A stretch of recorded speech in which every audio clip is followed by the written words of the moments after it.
everybody. Welcome to the morning show. We're coming to you today on WJOPLP Newburyport at FM 96.3 on Channel 9 and on Newburyport Community Media's YouTube station at ncmhub.org. I'm your host, Mary Jacobsen, and I would sum up today's show topic as everything you really wanted to know about Newburyport's Historical Commission but didn't have anybody to ask. And today we have the perfect person here to ask because we have Glenn Richards, who's chair of the commission, here to explain it all to us. Glenn, first of all, welcome to the morning show, and thank you for taking time to be with us. You're Happy to have you and here. I appreciate the opportunity. Well, I appreciate the opportunity to get my questions answered. Well, I'll do my best. I'm sure you will. And, let's start, Glenn. I'm curious to find out, how did you become interested in the Historical Commission and the work they do? Well, in a nutshell, over many years, I moved to Newburyport about 1980, and my then girlfriend, soon to become my wife. Congratulations. We got married in 81. Anyway, we bought an old house. It had its beginnings in 1787, thereabouts. Oh, okay. It had a new addition in 1870 something. So modern. Yes, right. In fact, I'm in the middle of redoing its pantry. But anyway, to make a long story short, I kind of grew up in an old-ish house and had some sympathies, but she really kind of got me even more interested, and just by virtue, it built up gradually over time, partly from my own house, but largely the environment here. I mean, Newburyport is just a treasure trove of wonderfully preserved houses, some of them preserved intentionally, some accidentally through poverty, whatever the reason, but we have them, and it just gives the whole, it's Newburyport, right? Yeah, it is.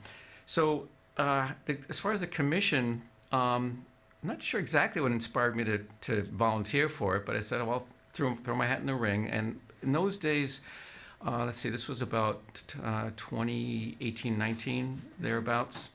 And often there were vacancies on the commission, and they were always, kind of desperate for folks and so on. So I got on. This was Donna Holliday was the mayor at the time. Yeah. The way the process is, she nominates you, the council approves you, and so on. Okay. I don't know if anyone's ever been rejected, frankly, but then soon thereafter I got kind of a trial by ordeal in that the chair at the time was really stretched. She had a day job that had a lot of overtime. She was a city planner, a little bit like Andy Port's job. And she was really stressed out. Had to be absent a lot, and I guess she saw some potential in me because I could write. I do a lot of writing and editorial work, and I seemed very interested and into it. So she suggested, why don't I try it out? Well, you can just do it for a few months and see how that works out. Well, that was back then. So I'm still chair now. And enjoying it actually. It can be work sometimes, but it's a great job, so to speak, great gig. And so here we are. Does that answer your question somewhat? Well, it's fortuitous then that that you started with a love of old houses, and one thing led to another, and here you are, chair. Yeah. So that's great. It's, and it is part of that spirit. A lot of the folks, by the way, I have to put in a plug for the current commission. They are a wonderful group of people. It's a full commission. We actually have all 7 positions filled plus 2 alternates, which is the first time that I know of that's ever happened. And they're just great folks, really passionate about preservation and the city, and, love Newburyport and want to, do their best for it. And we can get into the laws, which is how we do it. Yeah. And well, we're lucky to have all of you, I must say, because I know it's volunteer work, and it's a lot of work, but it's important work, and it's impactful for the whole community. So let's get into it, Glenn. Then, what is the legal role and function of the Historical Commission? At the top level, it's it's to hold. I'm going to use my cheat sheet here for a minute. Oh, absolutely. So I'll start with, it is a legal commission that is part of city government, And I wanted to mention that some people get confused between the Newburyport Historical Commission and the Preservation Trust. I was going to ask you about Yeah, that because I think there is a lot of confusion yes. about who does And, what. which is a great organization. Yeah. We get along very well with them, and Yeah. they're very helpful. But they are a private entity with their own kind of agenda and not affiliated with government at all. They Yeah. don't. They often attend hearings, especially if it's something important. But so they're a private organization doing a Okay. great job, and then I'll probably get a chance to explain how they might sometimes work with us on certain kinds of things. But anyway, we're this government commission Yeah. that's ensconced in law, Mm-hmm.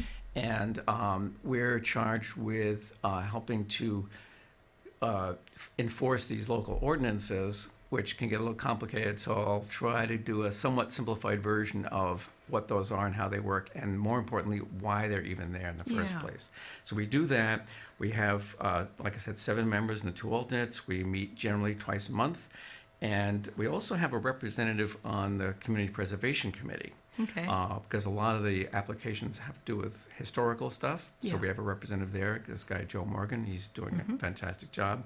And we also have a representative on the Buildings Committee of the Energy Advisory Committee for the city, which is me at the moment. Oh, and we also manage preservation restrictions, a number of those. Those can be time-consuming sometimes. So, you want me to try to explain, what I think we should do is go back to why these ordinances, which can be complicated sometimes, why they were even put up in the first place. And a lot of the credit, if the lion's share of it, really goes to Jared Eigerman. He was on the Okay. city council at the time. You probably know he's running Yeah. again, right?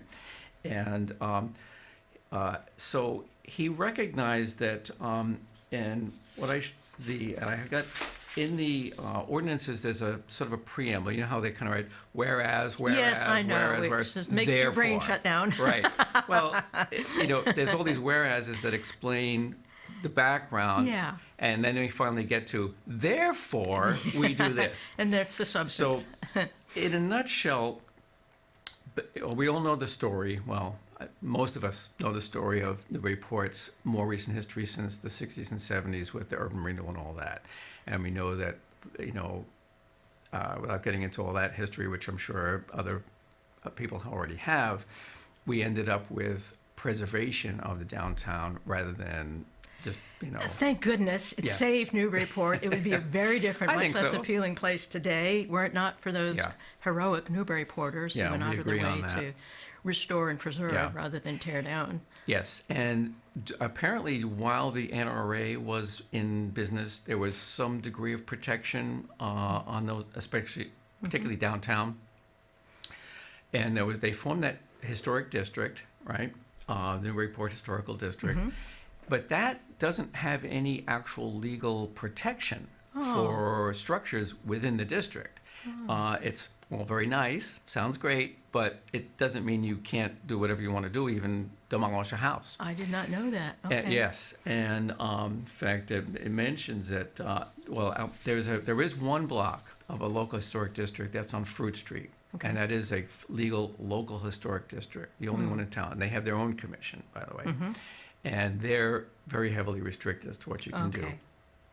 So Jared saw this as a real potential problem, and that we could lose what we've got. And everyone I speak to, with the possible exception of developers from out of town, see it as something that needs to be preserved and controlled rather than just developed willy-nilly. Yeah. So he wrote up these laws that there's kind of 3 jurisdictions, if you will. First, there's the entire city. And that is covered by what they call a demolition delay ordinance. And we can get into what that means. That one's relatively simple. It means that if you want to demolish a building, a structure that's considered, I think the threshold for dwellings is 75 years old or older. Okay. For an outbuilding, like a garage, would be 100 years old or older. You need to have a hearing. And if the commission decides that, no, this is a historic structure that is preferably preserved, you can't just tear it down. You've either got to find someone who's willing to preserve it, or do something else. Usually I don't think I've ever had one that's want to be a complete tear down. It's usually some modification or other, an addition or some change. Yeah. So if we feel that the change is not going to have an adverse impact on the historical values of that structure and its environs, then they're good to go.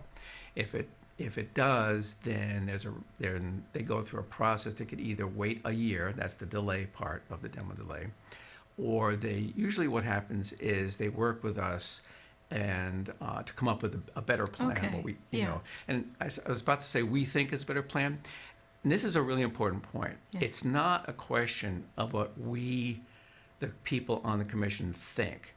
It's a question of us interpreting and understanding the Secretary of the Interior standards for how you rehabilitate or restore or do it or preserve historic structure, and that what they want to do is consistent with those. I see.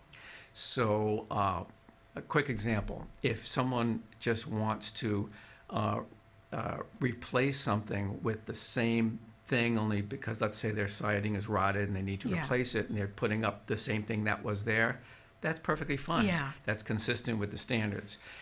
If, however, they wanted to replace the wooden clapboards and put up vinyl siding, we'd probably have a problem with that. And again, not that we personally have a problem with it, although a lot of people probably do.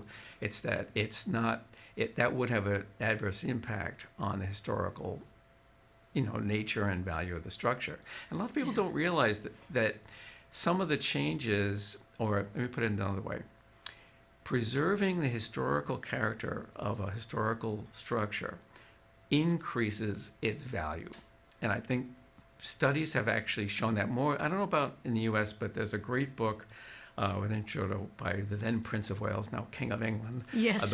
And in England, they're really into this, as you probably know. I'm sure. And they've actually found that houses that are correctly preserved have a higher value than houses that have been altered in a way that detracts from their historical value. Well, as you say that, Glenn, that makes perfect sense. Yeah. But I did not know that, and I think that's an important point. Yeah, it is. As well as the point you make that these are not about the particular commissioner's opinions or beliefs or values. There are standards established at a federal level, if I'm understanding you, That's the Secretary correct. of the Interior. Yeah. And the commission's task is to interpret and apply those standards. So it's not Exactly. personal. Yeah, you hit it on the head. And the ordinance, if I understand you, is simply put, if you're going to tear down a structure that's these certain ages, and the ages are Right. set, you hit the pause button. Yeah. And you have a hearing. pretty much. In order to make sure that the plans that people are making for renovation Right. are consistent with the federal standards. That's- And so Yep. that is very clear. Thank you very and much. those are used throughout the country, And if you do fit these standards, it will increase the value of your property. Yeah. So, good to know. I think that people should be encouraged by Yeah, that. absolutely. So that's the whole city is Yeah. covered by that. There are two overlays, ensconced in zoning or whatever. I don't know the legal technicalities of it, and we don't really need to know that. But the important thing is that there are two other overlay districts. One is Demolition Control Overlay District, which is basically the same boundaries as the Newburyport Historical District. Okay. And you've seen signs as you come in on 1A or whatever. Yeah, I right? noticed one just because you were coming. I noticed the sign on High Street across from Plummer. I'd never noticed it before. Yeah, But as Glenn is coming, look, the sign is there. Little bronze flag. And lastly, there's a downtown overlay district, which is it's fairly small. It's just downtown. That's the most restrictive, actually, for all the obvious reasons. So the procedures are different depending on what you're doing and where it is. Starting with the downtown overlay district, that's the most restrictive. So, for example, they even control certain kinds of changes to windows. That came up, for example, recently with the Brian Fowles thing, where there was a windows change and so forth. So any significant change there requires a special permit from the planning board. So we don't have, but when I say we, the commission, the historical commission doesn't have the final say on those. What we do, our role is to provide as what they call a historical report to the planning board for them to consider, along with all the other stuff they have to consider, like parking and drainage and abutters and all of that. So that's one of the factors that they put in the bucket, so to speak, and they make a determination as to whether to issue a special permit. On the demolition control overlay district, it's somewhat less restrictive. For example, you know, if you want to replace your windows, you don't need a special permit for that, and so forth. However, if you're making certain changes like that are going to, let's say, affect the roof line is one that it's triggered a lot when people put on an addition and so forth. I almost said dormer, but there's an exception for certain kinds of dormers that have been defined as by right. So I'll put that aside from that. But where you come in, first we determine, is this structure historically significant? Because not every old house necessarily is, even if it is 75 years old or some, like there's some that might be around that age, but you know, it's some shack on Plum Island.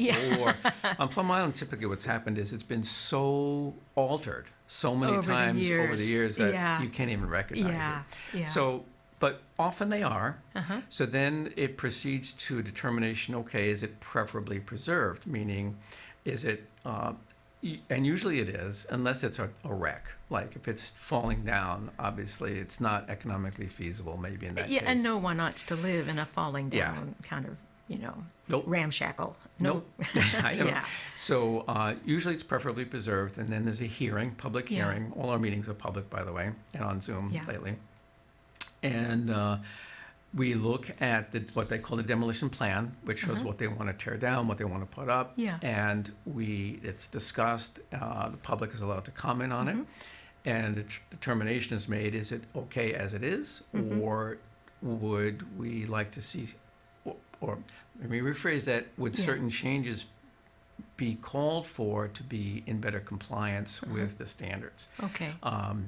For example, if someone wanted to, you know, and it gets interesting, and you could spend a whole session talking about the standards and how to apply them, because it's a whole fascinating thing in itself, which we may or may not have time for. But in the end of all that, they either have a go or no go. If it's no go, what typically happens is they'll go back, scratch their head a little bit, you know, go back to the architect, and often they'll be able to come up with something that is okay. And then they can go ahead. They'll they'll come back into the commission, sometimes weeks, sometimes a month or two later, and they'll have an improved plan, and they'll be good to go. In my tenure on the commission, I don't think I've had anyone do the 12-month waiting it out route. Because usually, you know, people just don't want to do that. You know, time is money and all that stuff. So one last thing wanted to quote here from, this is from the DCOD ordinance. In the actual ordinance, if you look at it, and these are all online, in fact, there's a link on the homepage if you go to the city's homepage, then go to boards and commissions, the historical commission is there. We've got our page, and there's a link to the demolition delay ordinance, which is the one that comes up most commonly. And so if you're a homeowner and you want to find out, do I even need to get into this or not? You know, you can get all that information there. And the people at the planning office, there's a planning administrator.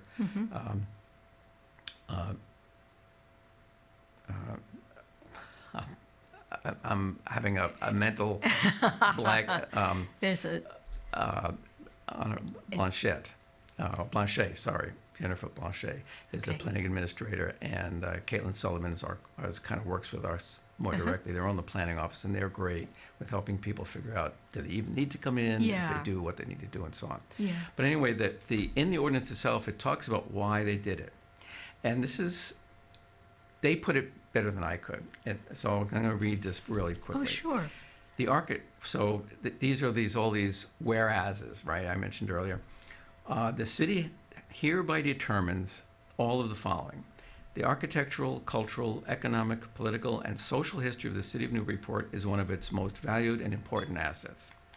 2, the city's history is partly embodied in the federal and state Newburyport Historic District, which is listed on the National Register and so forth. That was set up in August 2nd, 1984.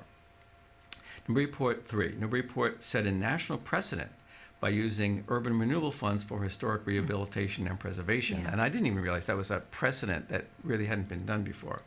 The consequent revitalization of downtown catalyzed a renaissance for the entire city, including its neighborhoods. And I think you and I agree on that. Yeah. 4, the preservation, rehabilitation, and enhancement of the city's historic character is critical to the preservation of the city's heritage and land values, right? Its recently state-approved cultural district, and otherwise to benefit the general welfare of its citizens and property owners. Then it talks about 5. This is key. Outside of that Fruit Street local historic district established under the certain code, no city ordinance currently prevents even the complete demolition of a historic building or structure located in Newburyport. Now, this is back in 2014. Oh, wow. Okay. Yeah, that recently. Yeah.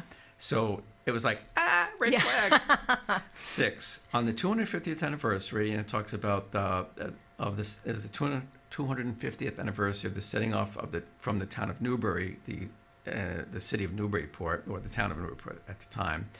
Mayor Holliday directed the Office of Planning and Development to undertake a comprehensive review and update the master plan. But until such review is completed and all that, meanwhile, so there will continue to be inadequate regulatory protections for historic buildings and structures in the city's neighborhoods.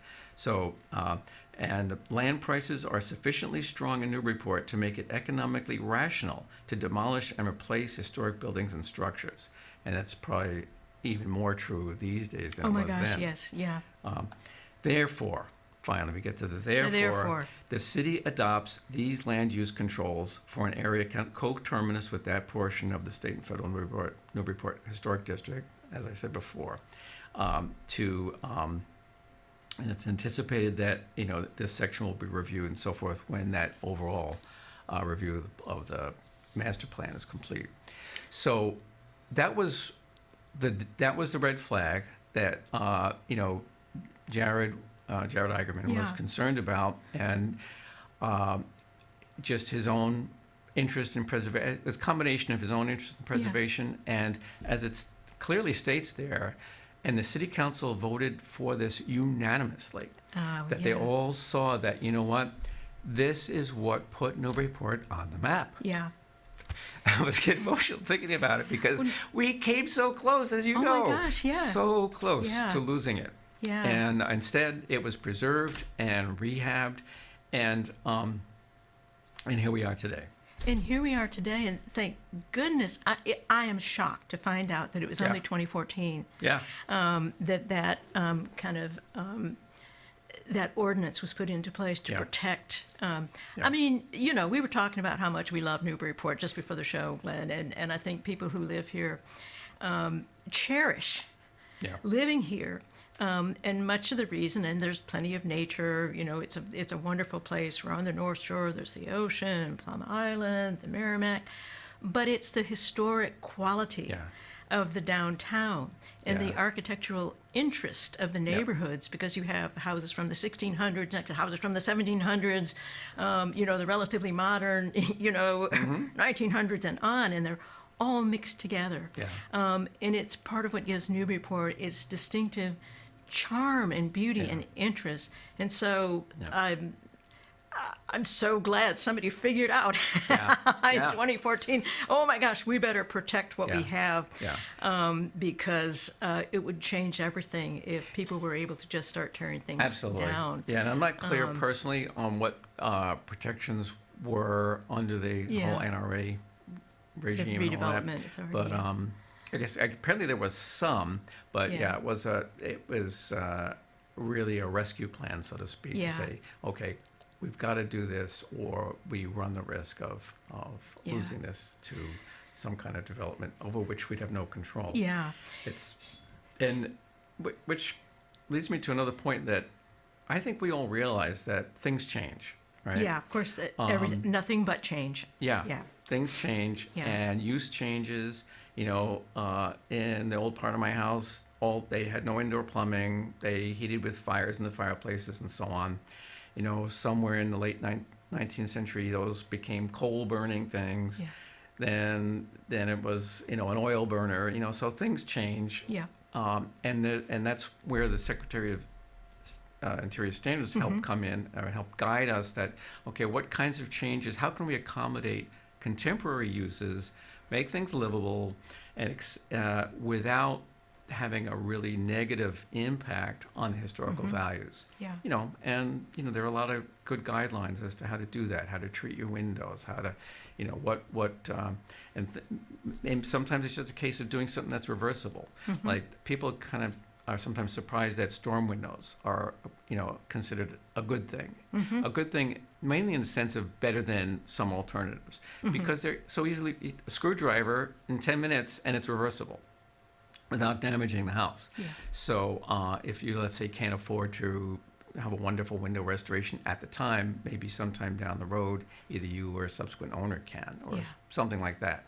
Or you need to, you need to cut down the drafts, and that could launch into a whole topic of windows, which we probably better not go into, because that's a whole half hour But you make the general point that there are certain kinds of modern energy saving things that we all want. I mean, nobody wants to live with drafts that can be accommodated. Yeah. That's with one of the reasons I'm the on standards. that. Yeah. So there's some maneuverability. Yeah. It's not rigid and inflexible. It takes into consideration the needs that people have to live comfortably. Yeah. So It reminds me of when I was first applying. I'm not sure if it was in my letter or just when I talked to the mayor or the council. I said, look, I'm not one of those people I don't want this to be considered the hysterical commission, which is how people sometimes, I haven't heard that in Newburyport, but in some places they're just so restrictive, right? I want to strike a reasonable balance. Yeah. And I think my fellow commissioners generally do. We just want to strike a reasonable balance. We know people got to live and so forth, but we also don't want to see people do things that we know is going to hurt that structure, or it's not just that structure, but you got to consider the neighborhood as well. And standards do mention that, the environs. This was, for example, a big question in the expansion of the Institution for Savings Project. Yeah. Even when, regardless of its physical appearance, how it looked or its design, there was the question of what kind of impact is this going to have on the neighborhood. And if you remember those days, that's a lot of what the abutters, talked about. Yeah. So that's, it's a concern. Yeah. And but that's can be a tough one too, because it's like, hey, this is my house. You're telling me I can't do this because it's going to affect my neighbors. Well, wouldn't you feel that way if your neighbor wanted to do something that was maybe not totally appropriate, and it's going to affect the value of your place, which it does. Yeah. So. Yeah, I guess it's a matter of striking the balance. And that balance can be tough sometimes. Yeah. But it's, as you point out, it's an important balance to strike. Yeah. We try. Because you need to think broadly and long term. Yeah. Because Newburyport's been here a long time. It So has. if you're going to live in Newburyport, it's a factor. Yeah. I'm a relatively old timer. Been here since 1980, but by Newburyport standards, Johnny come lately, right? Well, yeah, I've only been here since 2017. But Glenn, I do know people who've lived here for a very long time, Right. and they often talk about the period, shall we call it politely, when Newburyport had fallen into disrepair. Okay. And you wouldn't We all want to walk around downtown by Yeah. yourself at night. I mean, it was, and I've seen some of the pictures from that era, and it's shocking. It is. Yeah, very much Because so. it's so different from what we see today. And I Right. think that sometimes looking at those pictures of what can happen if you don't Yeah. preserve and protect and Exactly. cherish and nurture, things not just for the sake of individual property owners, but for the sake of the whole neighborhood, Yes. because everything is linked together. Right. Look what could have continued to be, Yeah. you know. Bowling alleys and gas stations in Market Square. Yes, Yeah. and buildings literally just falling down into Yeah. disrepair. Yeah. And so it's a test. So to compare those photographs from the days of Right. disrepair, we'll call it politely, to what we cherish about Newburyport today is a story of the value of preservation and of Excellent point. attentiveness. Excellent point. Attentiveness, and as we were saying earlier, everything changes. You Right. have to, you can't assume that things will continue as they are. No. You have to assume that there will always be a clash of different forces, coming together, and it requires attention Yeah, it does. and conscious decision making. And you So- reminded me, had those images of those photos. I didn't see them in person, but I certainly saw the photos of, pre-rehab. Even then, let's say this would have been maybe in the 60s, my wife's father, because he loved everything to do with the sea and seaport and all that, he would take her down to Newburyport just to soak in the atmosphere of the, what you could still tell it was an Yeah. old seaport Yeah. town that, had fallen into some hard times, and over the, since Newburyport's founding, economically it's Yeah. been up and down, with the impact of like the War of 1812 or the Great Fire and this and that, so Civil War, they all had impacts on the communities. But anyway, so and I'm sure they'll continue to change, right? Yeah. So, but at least we're, if we try to manage it with some foresight and wisdom, hopefully, we'll Yeah. get there. Oh, one other thing I wanted to mention along the lines of adherence to standards versus our opinions and all this, Yeah. and trying to be reasonable, striking the balance, all that, is that because there's open meeting laws, and as a government entity, we're held to those, and we have to be mindful that we can't be arbitrary.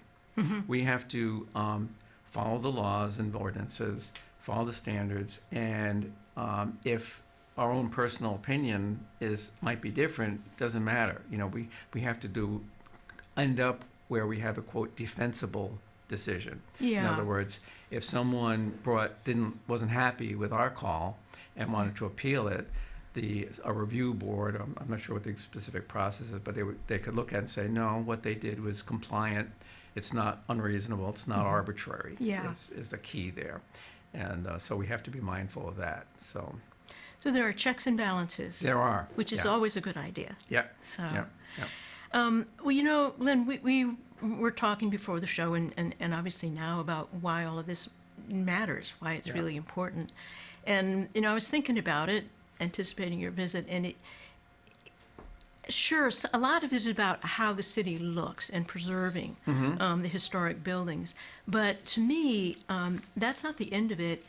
That serves the end, I think, of keeping me aware of the generations of people that have lived in Newburyport. It makes me feel connected to all those generations, to time, really, to history. Yeah. Because like we were talking about, these neighborhoods where there'll be buildings from the 1600s, Right. 1700s next to one another. And it makes you aware that there have been people living here for hundreds of years, and they've Right. lived in different ways. The economy has been different. Yep. They built clipper ships. We still have a boardwalk and a port. We have a custom house museum. And so you get a sense, or for me anyway, it's the feeling of connectedness with Right. the history of all the human beings that have lived Yeah. here and passed on, to Oak Hill Cemetery or other places. And there's a richness to that. It makes me feel grounded. And it makes me feel in touch with and history. grounded as well, maybe. Yeah. And there's a real value to that, I think, because we live in an era where, there are a number of people who are fighting, telling the full story of our history. We don't need to get into that. But I think history is really, really important to remember. And in Newburyport, obviously, I you can't agree. forget it, Yeah. which is a good You're thing. reminded of it, yeah. And it gives you a sense of appreciation for the people who Yeah. have lived in this city and built it, and their spirits abound. Yeah. So And actually, that reminds me, that is one of the things that the Preservation Trust that we talked about. Yeah. That's one of the things they try to encourage is to keep that history alive a little Yeah. bit. And I did mention early on how they will sometimes, get involved. And one of the things, one of the great things they do help with is in those cases where an initial plan might not be so hot. Yeah. And often it's just that either the architect wasn't familiar with, antique houses or whatever. Yeah. They have resources and folks that can work with homeowners to say, well, have you thought about doing this? Oh. Or could, Yeah. you might want to consider this, and Yeah. so on. So and oftentimes they'll be helpful in getting to a better result. So and to your most recent point, yes, they do help make more people aware of this, exactly what Yeah. you're talking about, that sense of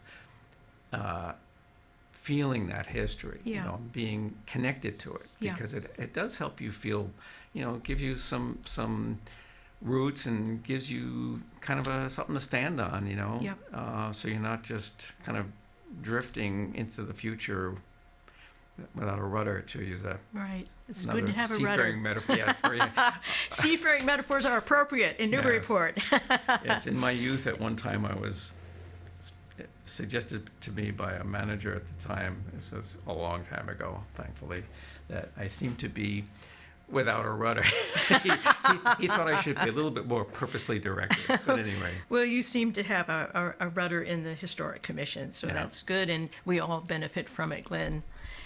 Glenn, thank you so much. Is our time up already? Well, we're Or running nearly out so? of time. Was there Yeah. something else you wanted to make sure people understood? I think I covered most of it. I mean, it's a pleasure talking to you. I mean, It's a pleasure we talking could to do this you. I've for learned so longer. much. It's really been illuminating because I'll Did read any of your things questions and- not get fully No, I think answered? we covered everything. Oh, good. And you did Good. an excellent job explaining things, and Oh, you've good. clearly established what the Historical Commission does Yeah. and why it matters. And I think it's just been very Yeah. helpful for me to understand, because I'll read things in the Yeah. newspaper, like the overlay district, but now I understand what the ordinances are, why they're there, Well- and how they saved us. Well, then I'll just So- wrap up with just reminding people they can, go to our page on the city site.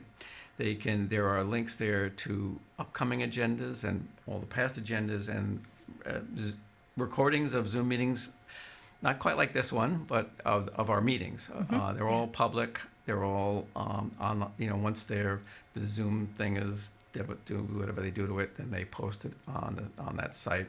So it's all there. You can check it out, and I encourage people to, get engaged and find out more about the city's wonderful past. Absolutely. Glenn, thank you so much. Yeah, I've learned you're so much very from welcome. you. It's been just really interesting, and I feel like I'm just understand better. Great. What the commission does, and I've done my job. Why you have done your job. And by the way, not for nothing, but thank you personally and all the other commissioners. This is volunteer work, but It it's is, yeah. really important to all of us. And so thank you for dedicating Yeah. yourself to it, and thanks to the other commissioners as Yeah. well. I really appreciate everything you've done, and I really appreciate your visiting the morning show Well, today. it's my to pleasure, talk to and us we about do it. get a payback and that feeling of satisfaction that we're helping to preserve. And just as we inherited that past from our ancestors, we'll Yeah. pass it on to It'll be our- there to be passed on. Exactly. Exactly. Oh, thank you Hold so it. much, Glenn. You're I really welcome. appreciate it. Well, that's it for today's morning show, everybody. Please join us again next Thursday at 9. Till then, be well. Farewell.